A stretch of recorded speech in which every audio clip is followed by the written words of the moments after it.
Hi, everyone. My name is Aschit.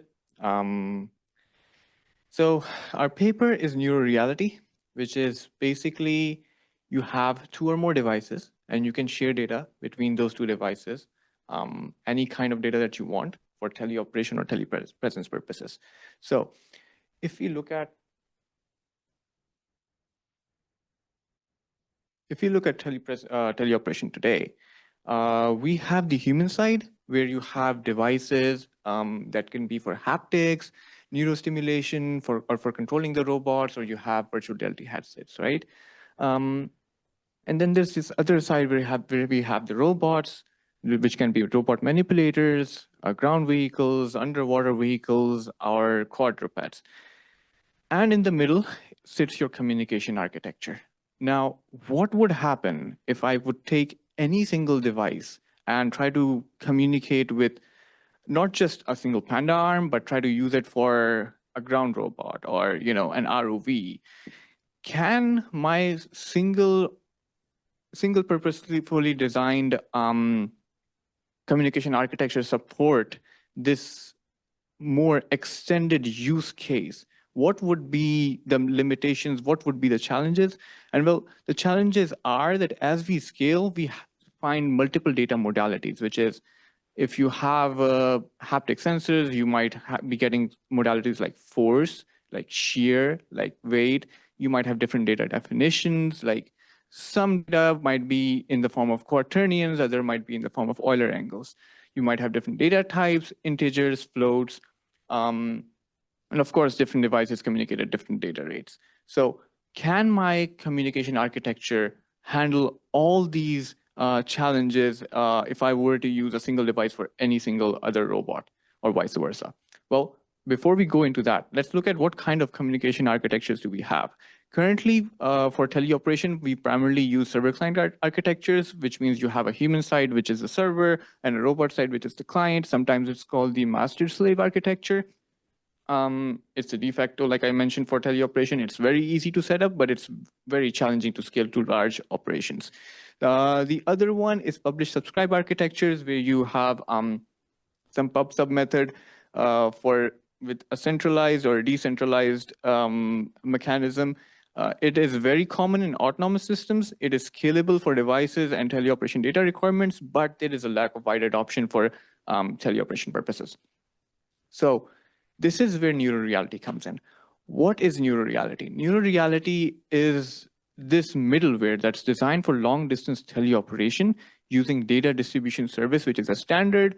And the communication architecture that we use is a decentralized publish subscribe architecture. What does this bring? It brings us data centricity, which means if there is data to share, it should just be available for anybody who needs it in the way they want it. You do not need to worry about any message brokers, marshalling, serialization, or sockets by any of the nodes. The only thing you need to worry about is what that node is going to be providing, what kind of data, what format that data is going to be in, and what rate we're going to be publishing that data. So how does NeuroReality achieve this? Well, first, the process is discovery of nodes. We need to figure out where the other node is, where the other system is, and NeuroReality does that by sending these locator beacons. And once the locator beacons are intercepted, the connection is established. Then comes the transport protocol. So we want high throughput and low latency.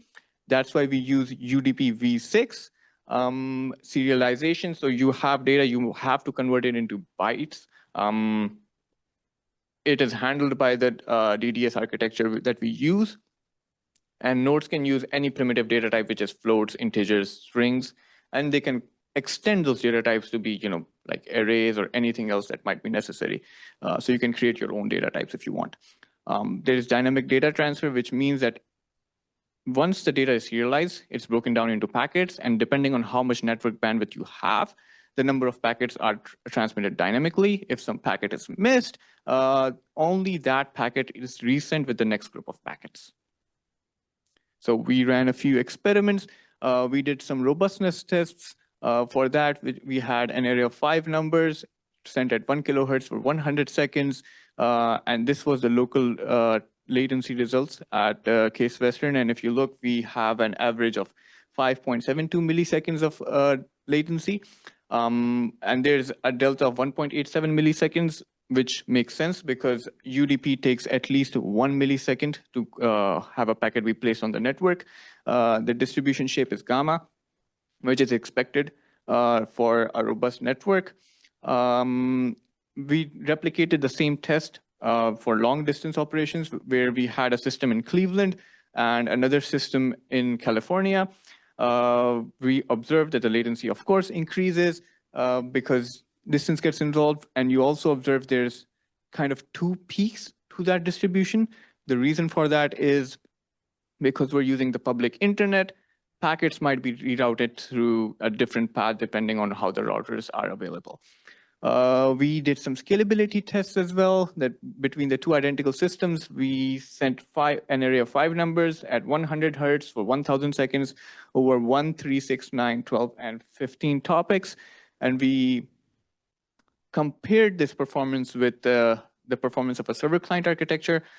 We observed that as you start increasing the number of topics or number of channels, the latency increases. And the reason for that is in a server-client architecture, you're tunneling all of that data through one single tunnel or one single lane of a highway, whereas for NeuroReality, there's a separate lane for each topic that is being sent. So you have lower latency because your system is being used more efficiently.